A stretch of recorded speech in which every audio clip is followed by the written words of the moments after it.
All right. Are we live? Can you all hear me? Great. I can hear Welcome you. to the South. Awesome. Welcome to the South Star Classroom, everybody. We are here today on a beautiful Tuesday afternoon, and we are, I believe, episode 105. 105. Yeah, that's right. Today, talking about we often talk about how are the children doing, and today we are going to talk about where are the children, especially in this like post-pandemic era, and school attendance. So that's what we're talking about today on the South Star Classroom. Thank you all for being here. My name is David Castillo, one of the co-hosts and co-founders. We generally take a little bit of time at the beginning to do some check-ins, so we will do that. But I do want to make a note, there are normally 4 of us here. There are 3 of us here today. So just in the spirit of talking about attendance, we are running at a 75% attendance rate for today, which is higher than some of the numbers that we're going to be looking at today. Sadly. We miss you, Dr. Cole. All right, well, let's jump off into our check-ins. Let's go ahead and start with Jubilee. How are you doing today, Jubilee? What's going on in your world? I'm doing great. It is 1 month before my birthday. And so therefore, it is time for the festivities to begin. I'm accepting all sorts of gifts, flowers, candles, all the things. So I'm giving people like a heads up. I think a month is an adequate amount of time to prepare. But yeah, we're winding down the summer. School starts down here where I am in Maryland on the 28th. So it's the last few days of summer. Went to the pool for the first time this summer in my building. And so, just been relaxing, taking in the rest of these days before it's time for the mad school rush to begin, and excited about my upcoming birthday. Awesome. All right, we'll be tracking that. So we're 1 month out. We will keep tabs on that. And enjoy the rest of the days of your summer.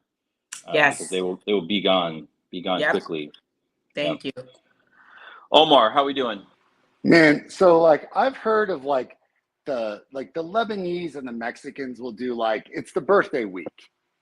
I've never heard once in my life it's the birthday month. It's 1 month leading up, everybody. Yep. I need everybody to prepare. And David, have you ever heard a solicitation of gifts? You ever heard of a solicitation of gifts? I have. That's a first for me. So while Jubilee is in festivity mode, man, we started school. We're in our 3rd week. It's still incredibly hot in El Paso, but it's been going, pretty well. So getting into our groove, usually September things begin to calm down, kind of ironing out all the wrinkles, doing a lot of cultural work. We have a lot of things to kind of address this school year, but it's just so funny. We were just talking about school and the importance of it because I was just doing an interview for some local stuff in conjunction with Warner Brothers for the release of the Blue Beetle movie. If you don't know, the Blue Beetle movie is coming out, I think August 16th. So I think this weekend, or today's the 16th, or tomorrow's 16th. I think it comes again. Blue Beetle is from El Paso, and that comic book takes place in El Paso. So there's been a lot of, and I think we'll do a whole show on it, but there's a lot of controversy because they didn't film it in El Paso, and then they didn't name the city El Paso, and they just kind of did this weird cross hybrid of what looked like Boyle Heights, Los Angeles, East LA, and Miami versus El Paso. So there's some people that are wanting to address it, and I just got interviewed about what it is about the El Paso Leadership Academy, about El Paso, and our revolutionary approach to Latino education that resonates with the Blue Beetle and the release. So that was awesome. And you will, if I get that clip, we'll post it up on our Facebook, or not our Facebook, excuse me, our Instagram channel for the South Star Classroom. Yeah. And we'll do a whole show on it. That will be my show this upcoming time. That'll be dope. Yeah. David, what's up, man? How are you? Excellent. We are good. It's hot here too. It's not Texas hot, but we start school tomorrow. So, we've been kind of like psychologically ramping up for it, getting the back to school supplies, enjoying the last few days. But yeah, my son goes back tomorrow. He's excited, looking forward to it. Um, and I do want to make a retraction from I think last week's show or maybe 2 weeks ago. My son has a new principal this year, Mm. and he's from within the district, so he's familiar with the area and the school district. Um, and we got notice like a couple of weeks ago, just before the school year was going to start. And my head always goes to like, well, this is kind of late to be notifying parents. We didn't even get to say goodbye to our outgoing principal, who Mm. was great.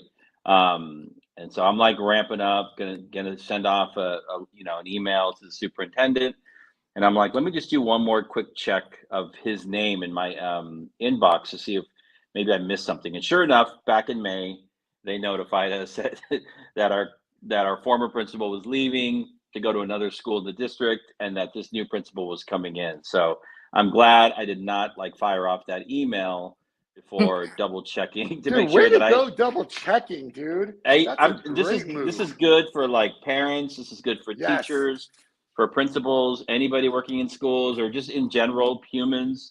If you feel like, you got something sprung on you, that's fine, but just take 5 minutes, check your email, check your text messages. People may have done what they needed to do. In this case, they did. So, there it is. Yeah. I Awesome. retract that, they did the right thing. You know what it is a good demonstration of, though? That's a good demonstration of emotional intelligence.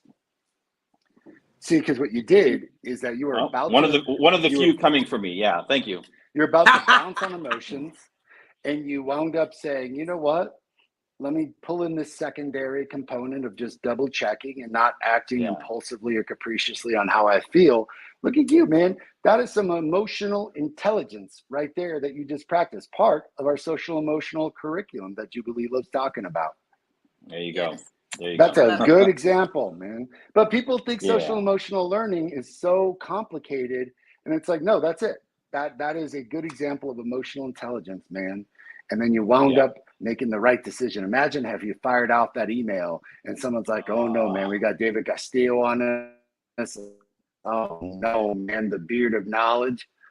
And He's I've done about to that rain his before. I've done that tear. before, and I've regretted it. And people have done it to me too. And you're like, oh, let me forward you this email from a couple months ago. You may have missed it. But anyhow, yeah, we have a new principal, and yeah, tomorrow's the first day, so we'll see how it goes. Orale. I love it. Before Yeah, we continue, Omar, yeah. can you flip your camera so we can get the long view or horizontal view? Are you able to do that? There we go. There you go. Boom. Boom.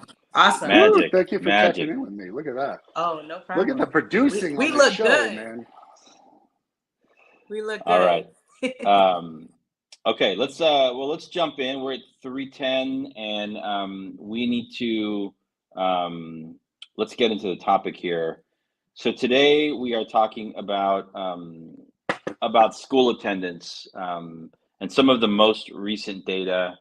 I did share an article with the team about what this looks like across the country. But before we go into some of the numbers, I do want to state that behind every, we're going to talk about some big numbers today, like state level data, and then we'll kind of get into the more granular stories. Every time a student, is whenever a student is not able to show up to school on time or show up, period, for a day or 2 days or for how long, there's always a story behind it, right? And I think that's where we're eventually going to get to. So we're going to look at some of these numbers, and I think we're not going to. We will eventually talk about things that parents can do and that young people can do. But really, our focus today is around what schools and school systems and districts should be doing differently, given some of this data that we're looking at. So let me see if we can. I figured this out, I believe. I'm going to share to the stream. another tab. Here we go. Okay. So we are using a piece that came out, I think it came out on AP, but also published on EdSource. And it's looking at what some of the national data looks like, right? And I will share this with you.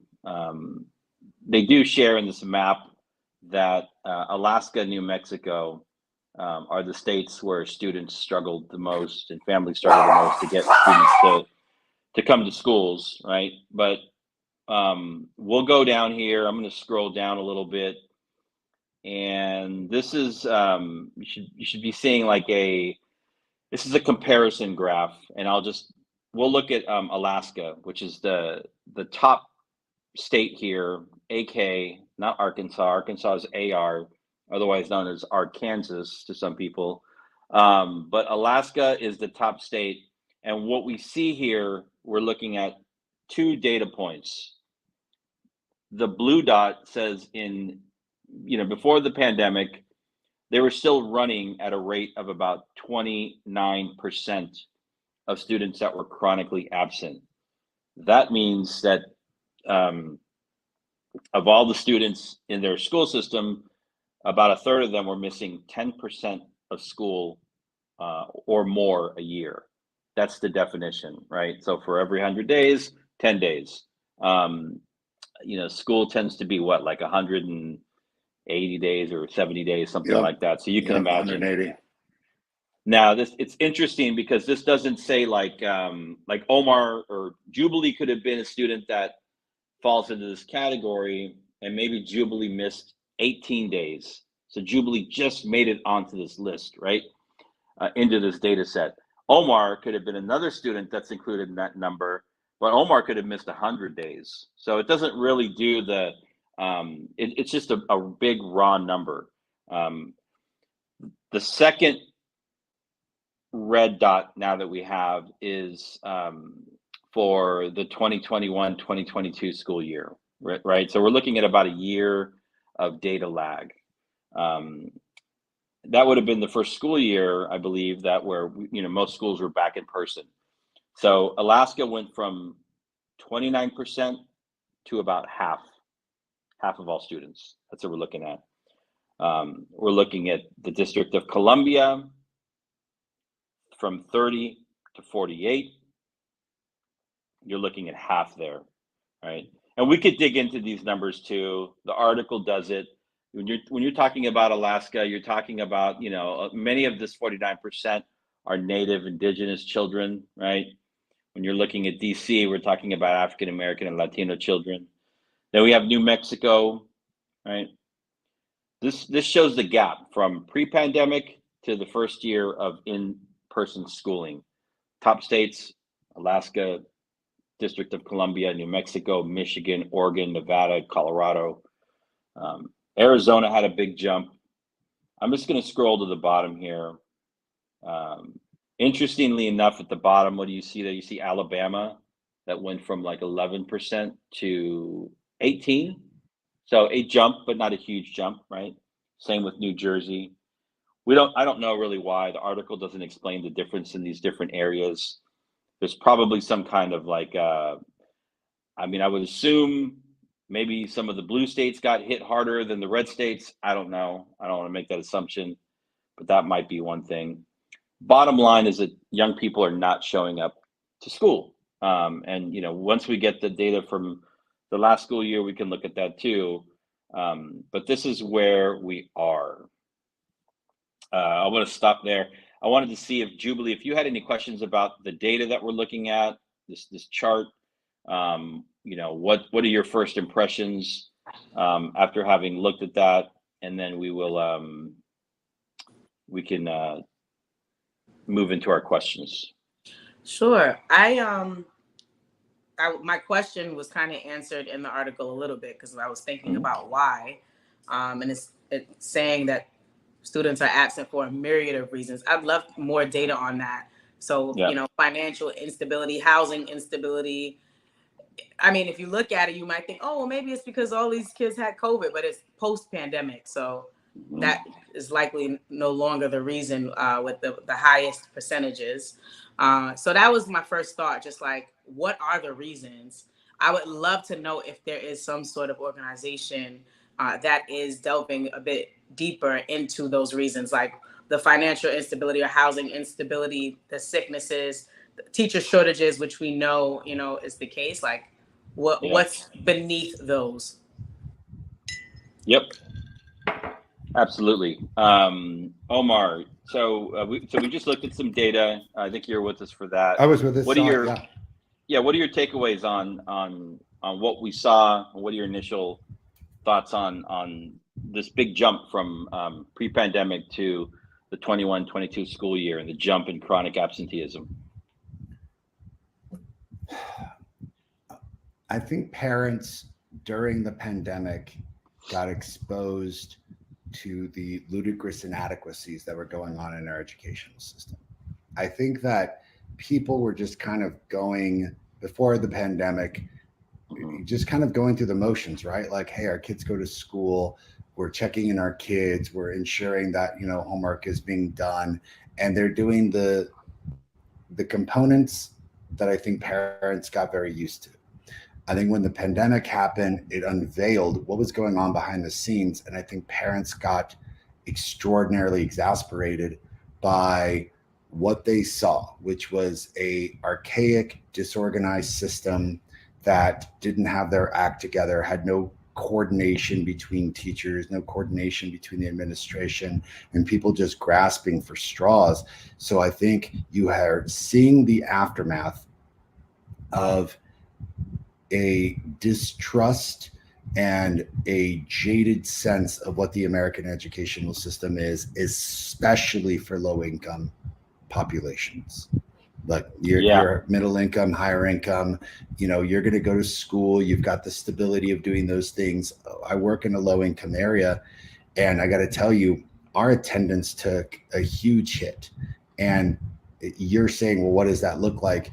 For us, our attendance was usually at like 96, 97%. Last year was around 92, 93. So even we saw a huge hit, but that is comparison to the school districts that were below 80%, David, Jubilee. So you've got to, and people are like, where are these kids? And that's a really good question that I think we've got to answer on this show. Yo, dude, where are they? Because everyone's like, well, they went into the charters. I was like, we had a slight increase, but they're not with us. And they're not exactly at the private schools. So where are they? Yeah. So from this, so a couple of lines here from the EdSource piece, and Jubilee talked about this earlier. A myriad of reasons. You're right. Finances, families that are struggling financially, housing instability, which we know, illness, transportation issues. Omar said school staffing shortages. And then we get into like anxiety, depression, bullying, and general feeling unwelcome at school. And so those pieces are interesting, like the anxiety, the depression, and the bullying were pieces that, maybe students didn't realize, or parents didn't realize until their kids were home, that were happening in school. And it's like, okay, why are we going to send our kids back to school if we know that, bullying is happening, and our kids are telling us that they don't want to go back to school. Also the effects of online learning, which Omar spoke to. The school relationships have frayed. We went from, being together in classrooms and buildings in a community, to being on Zoom.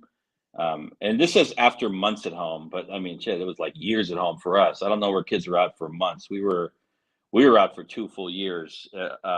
Many parents and students do not see the point of regular attendance, right? And so you send your kid to school for, however much time, and then all of a sudden your kids are at home doing online learning, and then a mix of that and, what we all learned to do was like homeschool our kids. And we're like, you know what, our kids are actually fine. I think that it's like they're not going to be harmed by, not being in school 90% of the time. So I think that was part of what Omar was speaking to. So Let me get rid of this. Getting a little fancy here. What do we have? Okay, am I good there? Yeah, I think I'm good. All right. The so Omar alluded to this a little bit. We're looking at big numbers for a state. We're looking at big numbers, for districts, but we know that the impacts are more profound for low-income students, for African American students, for Latino students, for Indigenous students, for special education students, right? So what do you have to offer there? Like, what are things that you're seeing? What are some of the rationale or some of the reasons that that you're seeing? Like, why should this be something, not just, why should we not just look at one big number? Why should we take the time to actually drill down to see who is this impacting more and who is it impacting less? Or does that matter? I think, yeah, it matters. I think you can't make an informed decision without information. So I think that to your earlier point, Omar, like a lot changed during the pandemic. So there was the pandemic, and then there were all these Black injustices and Black Lives Matter, and all this stuff was happening all at the same time. So our nation, our world, was shifting in different directions all at the same time, kind of spun practically out of control. And the messaging that was accepted, right, even probably without much analytics or folks really digging deep, was like, you need to be in school. School matters. You can't miss a day. It's a priority.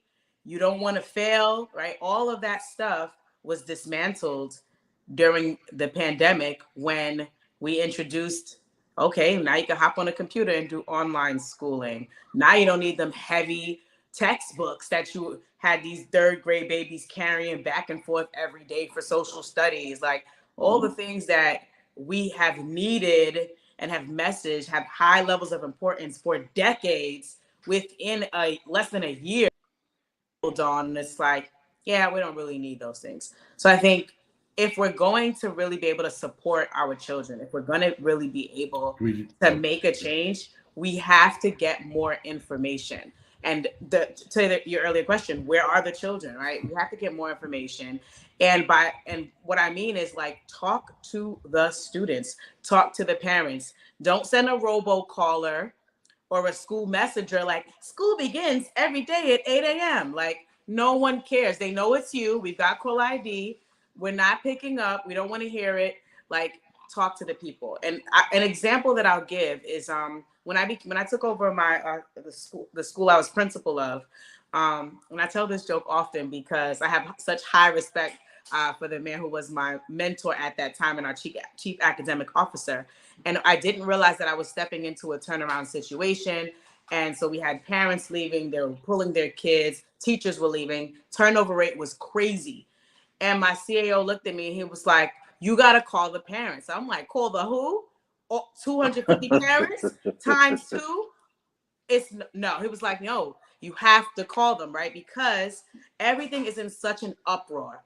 And I don't know who's who and what's what. So the only way for me to get the information would be for me to call the people, humble myself, and talk to them. Hey, what's going on? I noticed you disenrolled your child. What's going on? What's the reason? And that's how I got the information to be like, oh, there's a lack of trust. Oh, they heard that so-and-so was going to be their teacher and that person was abusive last year. So I got to let them know that person's been terminated, or come to my office. Let's build rapport.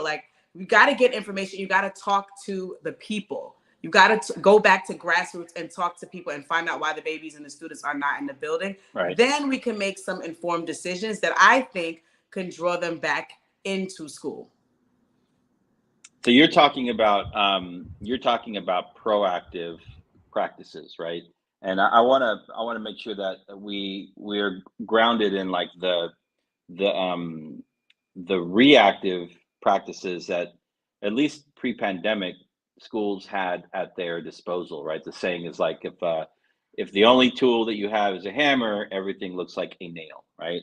So pre-pandemic, there were a couple of things that were happening with attendance going back a little bit further, under again, one of the good things about No Child Left Behind is that there was actually some accountability around schools demonstrating growth around average daily attendance. That was one of the metrics, right? Are your kids showing up, and can you boost that number by like 1% over the next whatever, so schools had an incentive to do that. Number two, and I'm only speaking for California. I don't know how it works in your states or in other areas, but in California, they've essentially removed any kind of like financial incentive to have students in school. So the funding is pretty much like no longer tied to average daily attendance. And that was definitely a motivator, especially for being a small independent charter school. Like, we needed that money. And the more kids we had, the more funding we had. It was very simple. And so we figured out how to bring them in. But the most like rudimentary tool that school districts have at their disposal is around like, what do you call it? Like the truancy policies, where essentially like if Omar or Jubilee or Charles is absent, and we call, then we start sending like certified letters, and then we essentially, you're kind of moving down the path of like turning a family over to law enforcement, right? I'm like, they're already not showing up. What do you think this like law enforcement approach is going to do? You think it's going to make them show up? And then you move to like, well, now we have to expel you. The kid was already not showing up, and now you're going to expel them. Like, what is happening, right? And so I don't know what tools districts have at their disposal. Especially the bigger districts, it's harder because anything that you do in a big system like that is difficult. But Jubilee pointed to some of it around some of the practices, like the human connection, right? Calling families, talking to families, moving away from robocalls or surveys.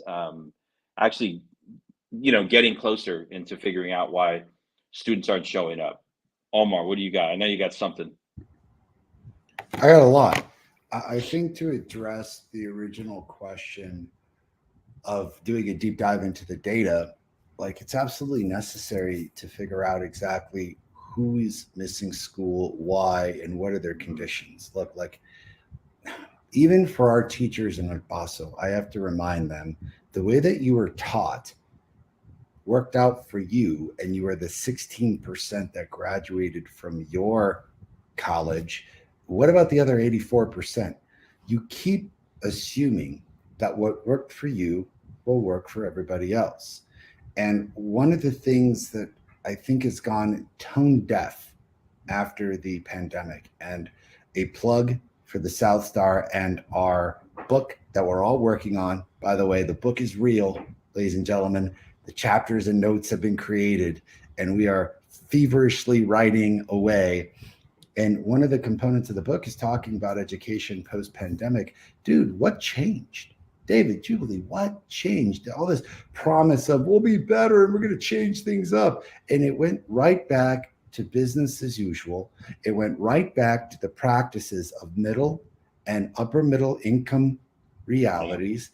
And in those middle and upper middle income realities, Jubilee, serving someone with a truancy, of course, is going to work. But for our low income kids who already have a family who has been burnt by school, burnt by government, burnt by the institutions, who have a massive distrust of the systems, who are aching for something different, something new, to go right back to business as usual without understanding the data of who is this affecting the most, why is it affecting them, and then to continue those practices that were practiced before COVID was essentially a slap in the face of the low-income community of the United States. And this is another reason that we're writing our book, because I think the fundamental truth is that the United States is failing miserably at educating low-income students across the spectrum, especially if you're a minority.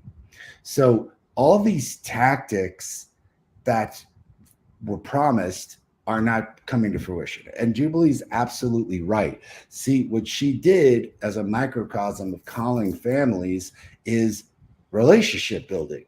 It's as simple as that. And like, look, you ain't gonna get jack shit from a robocall or from a summons or from a legal notice. Like, these people are worried about paying their electricity bills. You think that another letter written in some legalese that is complicated even for all of us who have an education to read is gonna make a dent? Do you think that they've got the resources to care even if they did? All of a sudden, like that, what, they're gonna lawyer up? So I think this is an indication of the symptom, not the cure. The symptom is we have this radical demonstration of parents keeping kids at home and having huge absentee issues. The issue is that the schools haven't done shit to address the fundamental core issues of building trust, building relationships, and making school worthwhile for these children to attend. Look, just pull the veil back for everybody in the audience. The reason that everyone's like, you got to come to school every day. Absolutely. From an educator's position, I want my kids in school as often as possible because time not in school is really learning loss, right? But the truth behind it is that if a kid isn't at school, the school loses money. School systems are not paid for kids that don't show up. And for all of you listening, that is a core issue here and why they're driving these attendance things up. But then what are they doing to drive the attendance rates up? Sending summons instead of making phone calls to get to know their families? Yeah. This is once again, David, in my opinion, the school system being unprepared, highly reactive, and not understanding the root cause of issues. They're not understanding why this is happening. But more importantly, if they are, they're certainly not doing jack shit to solve it that makes any sense. This is business as usual for these folks. And I think that is, you're going to continue to see greater levels of absenteeism in low-income communities unless you devise something that's radically different. So you got my brain going. I'm thinking about French and Raven's social power theory, right? And like, so that there's 5, right? Reward, coercive, legitimate, expert, referent. And we had a system where, you know, you could use the hierarchy to impose, right? And be like, this is what you need to do, right? Yep. You could coerce, all right? You don't want to come to school, like you said, David. All right, we're gonna call the truancy police and lock you up. Ooh, right? Or the reward thing where we're going to give you some sort of monetary incentive or some sort of incentive that's going to draw you in. And I think something that we talked about a lot, you know, on our show is just like you said, Omar, the power of relationship building, right? And that is when it's referent power, right? Referent influence. And that's what teachers have. That's what school leaders have when they build relationships, because now you have parents and students and community members that feel connected to you, that can identify with you.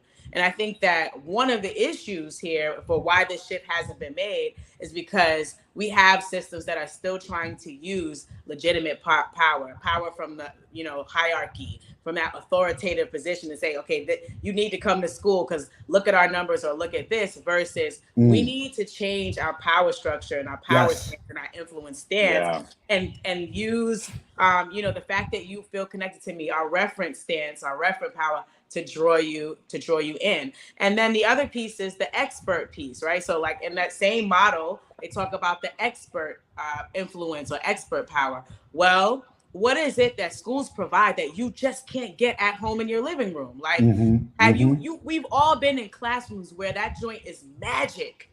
Like, you can stay home if you want, Johnny, but you missed this science experiment in Miss Johnson's house. Like, you did not see that thing explode. Like, you didn't see, you know, how, like, you weren't there, you missed it. And I feel like we had that. We have all been in classrooms where it's like, man, you should have been here.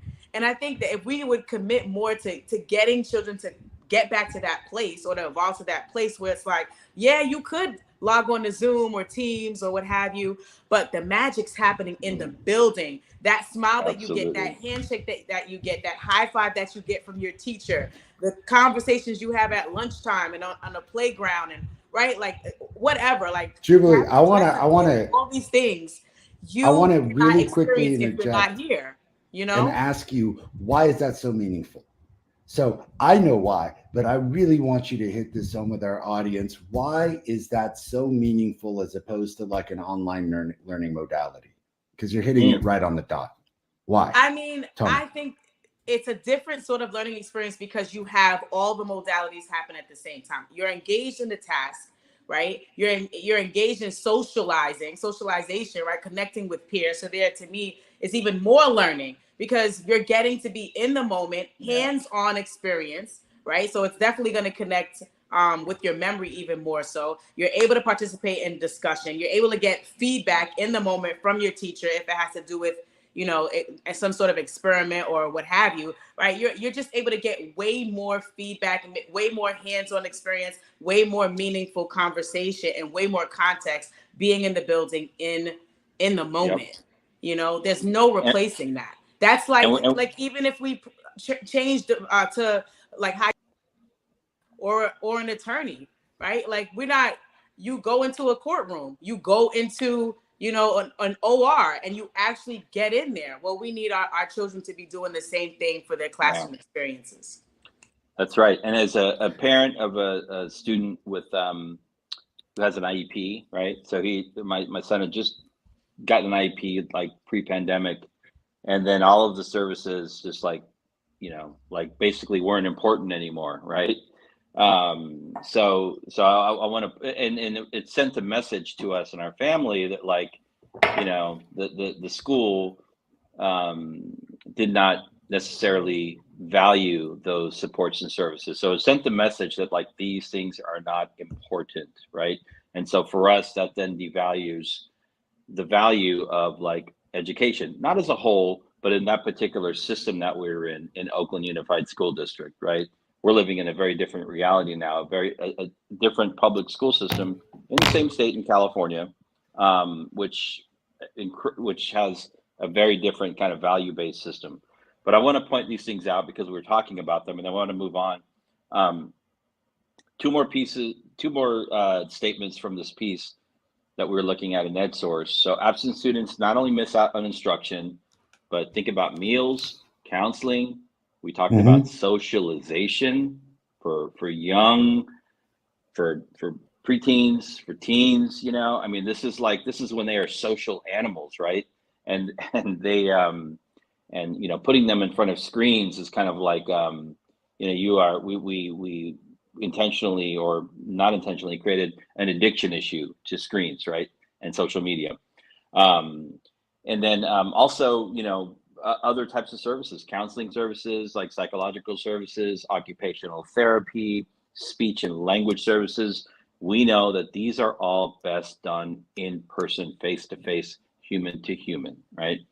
And then the last piece here, and we'll move on, is so we're talking about the long-term consequences of disengaging from school. There's a couple different levels here, right? You're like, children aren't coming to school. If they're not in school, we shouldn't even be talking about the literacy crisis, right? Because they're not going to learn how to read if they're not in school. And we know what happens with young people, especially Black and brown low income students that are not successful, where schools are not able to successfully support them, is dropout. And we know what the data says around that and life outcomes. And that's real. That's like the real world impact, right? So this is not a game, but I do want to shout out Attendance Works. This is a quote from their executive director. They do really good work. I vouch for them. We've worked with them long before the pandemic, just around how can we get our attendance from 89 to 91%, and they have a lot of good tools. So folks should definitely check them out. Attendance Works, shout out. All right, so we are at 3:40. We are at 3. Oh yeah, it is time for Nietzsche's niche notes.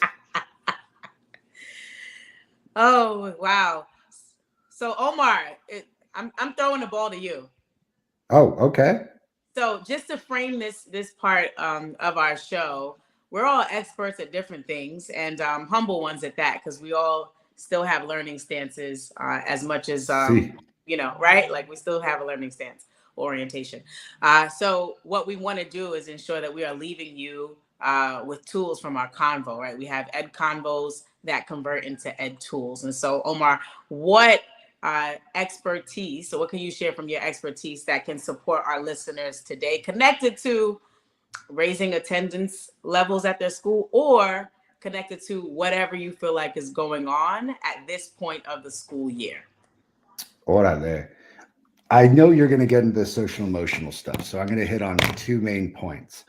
One, I think, is three main points. One, I'll be quick, is just general relationship building, period. And what I mean by that is not just your principal to the parents and the teacher to parents. How are you building meaningful relationships with kids inside of your school, creating an advisory system where kids feel heard, where they are given the opportunity to speak, where they are given the opportunity to be heard, where they are also given the opportunity to have a stake in how their school makes decisions? If kids don't in any way feel a part of a system and don't feel that their voice is heard, which is, by the way, a very essential management technique, like, dude, they're going to check out. Like, that's number one. So number two is, I always say the best classroom management tool is an excellent lesson plan. Dude, if your school boring as hell, why the hell are you going to come? I've had parents endlessly ask me, what is it about your school?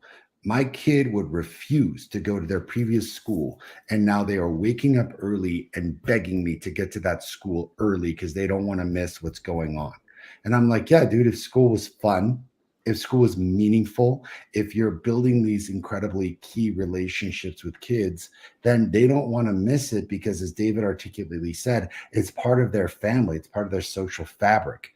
But if it doesn't feel that way, I don't blame them for not wanting to be there. I think the third thing that I truly want to emphasize is, where are we getting to the root issue here? I constantly feel that people don't understand how to get to the root issue of something and solve the root issue. Once again, it's like, kids aren't coming to school, so let's start sending truancy letters and hope that they all show up. I'm like, yo, you are tone deaf. You are not looking at the root issue, which is essentially you and how you're running the school, which gets into the point of, like, I don't think adults know how to adult. I don't think that they are accepting responsibility for themselves and looking at themselves and saying, what is it about what we're doing, what I'm doing, that is causing this issue? It's always somebody else's problem. And frankly, with a low income population, this is just speculation. It feels like, well, screw them. Like, why are we going to go out of our way for these low-income kids? Forget about it anyways. Probably better that they're not here. And I'm like, word, all right, cool. Like, you're just setting up the United States for poverty by not educating its population. So those are my three niche notes, people. But sign us up. Hire the South Star. We are exceptionally good at finding the root cause of issues and helping you solve them. Boom. David, what you got? All right, let's see. I'm appreciating this, my newfound friend, learning how to screen share. So yeah, I think what I have to offer is, so this again is a resource from, so this is like for schools, right? So if you're running a school district or a charter school network or an independent school, whatever it might be, partnering with families around attendance. I think there's part of it could be like education, educating parents around, some clear facts around the importance of attending school, even like defining things like, what does chronic absenteeism mean? Parents might not understand that. And then, partnering with parents to help them to, understand how they can, what they can do, right? How can parents help make school attendance a priority, right? Making sure that young people are engaged, sharing information, the two-way communication. Do parents understand attendance policies, why they're important? Also making sure that parents have access to, not only grade information, but attendance information. All of these different things I think are at top of mind. So there are resources out there for, you don't have to make this stuff up on your own. There's good stuff out there. But I think the most important one, which is probably the hardest one for schools to do, is to, and some of it's like low hanging fruit, having teachers email or call home early on in that school year, maybe an email before the school year starts, and then a phone call in the first couple of weeks, make that connection with the family, right?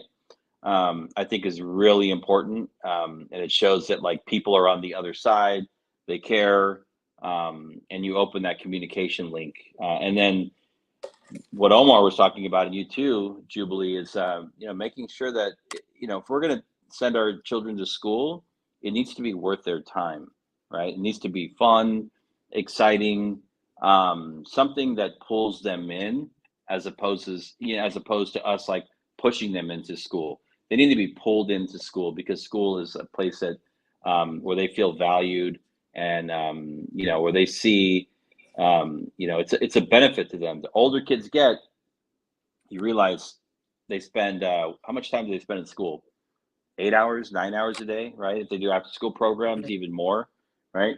And if it's not a place where they feel like they're being cared for and their needs are being tended to, they're going to be less likely to want to show up. So I think that's where everything from like lesson planning, making sure that you have like activities that young people can engage in that are like fun, and that they feel safe. That's what I have to offer. Man. Yeah. So I'll keep the ball rolling. So I was reflecting on a couple of students who stick out in my mind. One who came to school regardless of the fact that she had a broken leg, and like insisted on being. I'm like, girl, please, it's okay. We will give you. We will give you a dope though. It's awesome. Like, no, I want to be here. I asked my dad to bring me. I've had students who lost loved ones. No, I want to be here, because school is where they felt most connected, most seen, most heard, most valued. And I feel like that should be the gift of every child, that you should be able to be in a school that makes you always feel like you are home. And if we can create that, then children will come. Now, yes, there will still be other issues, right? Like we talked about earlier, but that connection really, I believe, has always been the thing that drew children to school. Now, what drew the adults was that whole power thing I was talking about, the whole hierarchy, the whole, power, like you need to get your, kid in school kind of thinking, right? And I think that sort of like, induction of fear, it'll produce some initial movement, but it will not create sustainable change. It just won't. The truancy letters, the letters home that say that your child's been absent 3,068 times, the robocalls over and over and over and over again. You might get a little bump, but I think what's scarier than COVID? What's scarier than watching George Floyd die? Are you hearing an echo? Yep. I don't know why. Okay, gone now? Yep. Okay. Yeah, what's scarier than what happened with the pandemic, with COVID, losing loved ones, job loss, watching George Floyd, be murdered in front of it? Like, a lot of traumatic stuff happened. So that fear thing, like for many people, it's like, well, what now? Like, my kid's been home. What have you got? Right. So in terms of priority, school just, it took a hit down. But I think that we can revitalize it if we, to Omar's point and to your point, really begin to heighten connection and building authentic relationships. So that's one, just those examples, not to use fear. Two is get on the phone, send your emails. I always tell like leaders that I coach, right? By land, by sea, by air, right? Don't just communicate in one way. And then when you're done, do them all over again, right? So like the call on the phone and make sure that you're connecting with people. Have your people in the office do it. Have people in the building be arms, outstretched arms, because the school is a community-based organization. It is there to serve the community. Whatever community it's in, that's what the school is there for. And lastly, to your point, David, I have show students their reflection in the schedule. So you have, a lot of, kids, they're on TikTok, or they like to dance, or they like music, or they're creative in that way, or they love anime, or they love chess, or they love video games, or whatever. Find ways through this whole, through data pulling and these conversations to show your students a reflection of themselves in your schedule or after school. But I think if we can, do a mixture of these things, that we can really show students that school is a place that can't be replicated outside of it, that you need to jump on in and experience what school has to offer, and that we're ready for them. And those are my niche notes. Woo. All right. So we are at 3:52. Do we want to do some social media promo right now? Yeah, man. Yes. And then final thoughts. Absolutely. Please, we hit 100 followers on Woo-hoo! Instagram. This is my happy dance. And so we want to say thank you for following us on Instagram at the South Star Classroom. And you could also follow us on YouTube. That's on Dr. Charles Cole's The Third page. Both links, if you follow us on Instagram, are in the bio, right? And you'll see that we are also tagged in those posts. So you can follow our individual pages, and you can follow us at the South Star Classroom on Instagram and on YouTube. There it is. Yep. All right. Thank you. Okay, so let's wrap up into closing thoughts. We've talked about a lot today, from the big macro level and some of the statewide data, and then we've gotten into the weeds around some of the demographics and specific strategies. So given all that in mind, I guess I'll take the advantage here and go first. So pre-pandemic, when I was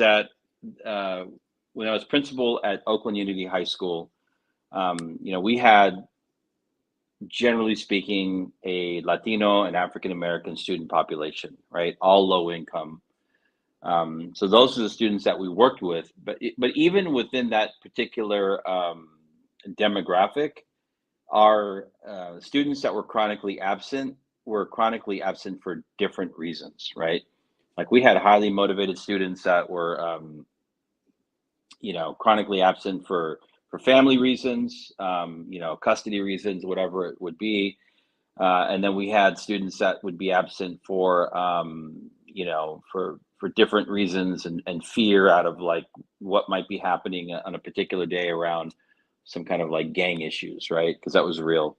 But I do remember one point in time where, we had to strategize as an administrative team and as a grade level team for a particular student that showed up to our school. And this kid showed up mid-year and he had a cane, right? He was a 10th grader with a cane because he had been shot in the leg. And so, we're okay, we're a public school, we're a public charter school. And the student struggled with attendance, but we worked with him, we worked with his family.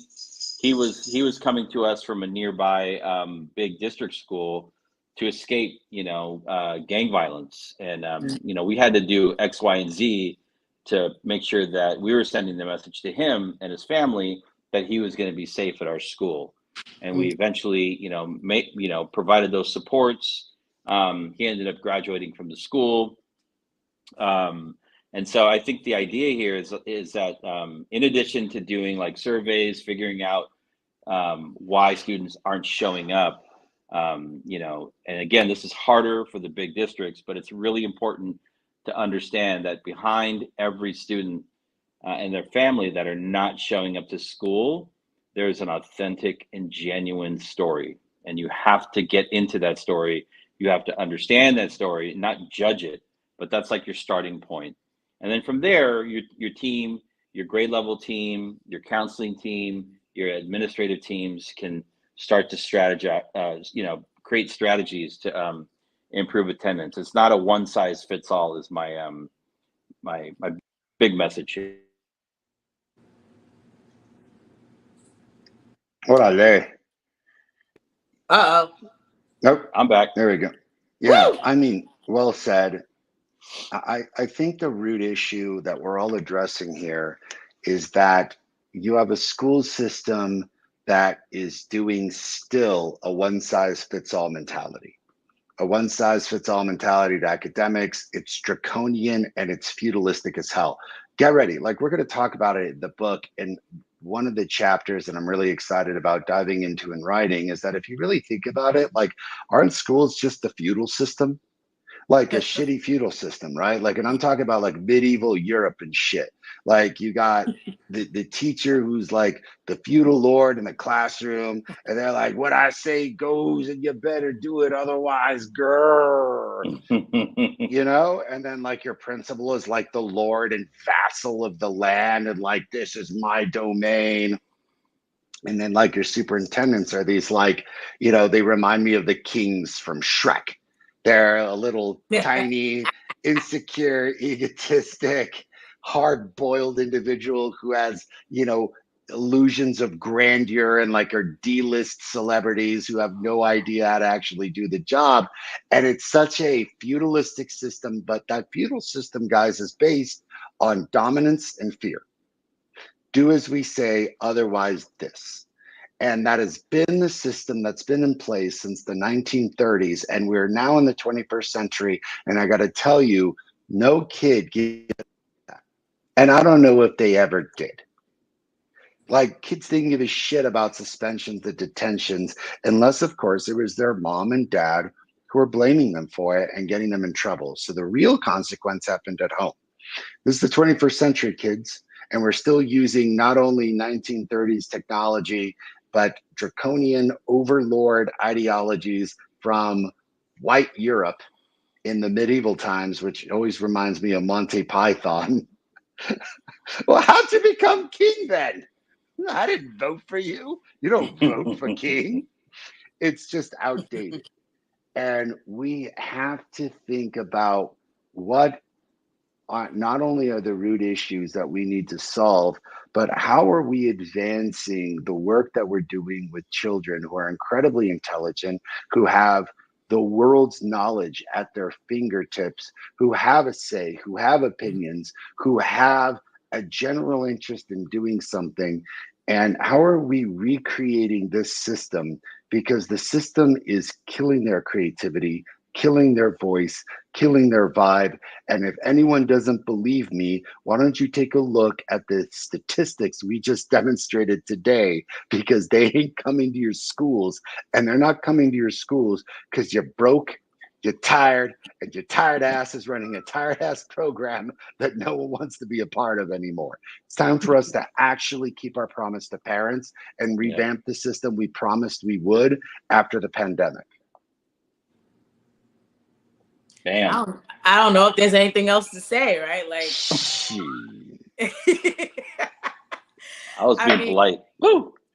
I mean, all of that, 2 snaps and a Tootsie Roll, like, definitely agree. I think what my final thought will be around the scripture keeps coming to mind. There's a scripture that says you can't put new wine in old wineskin. And I think that when we look at what has happened in our world and the fact that all of these things have had an impact on our school system, we need to treat it as a novelty. We need to treat it as something new, and not try to continue to look with old lenses, right, and old ways of thinking and being, because the system is not like that anymore.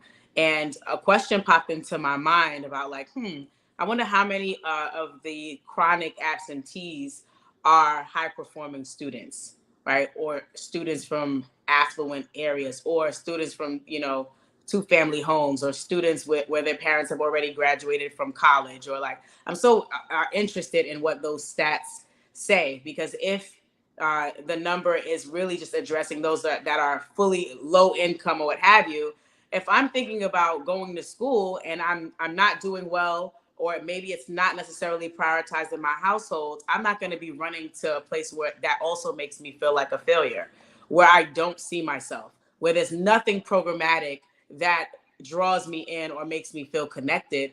And so it's been deprioritized. So I think that's a very mixy way of me saying, like, one, it's a new place. The school system is a new place, and we need to treat it with new eyes. We need to not be stuck and stubborn about shifting and having new ideas with how we are scheduling, how we're educating, how we're reaching out to families, how we're building connections with students.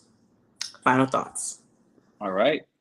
Thank Straight you very up. much, Badass. Jubilee and Omar, for today's show. I don't think we answered the question, where are the children? We talked about different ways of trying to get children back into schools, but yeah, I think there's still several outstanding questions around exactly where the children are. But it's a serious issue, and we hope that school leaders and school system leaders are working to address this, because the real world consequences for children are just that. They're very real. So thank you for joining South Star Classroom, episode 105. We missed Dr. Cole today, and we'll be back Friday at the same time for our rebroadcast, and we'll be back next Tuesday at 3 p.m. Pacific time, 6 p.m. East Coast time for episode 106. Thank you for joining us today.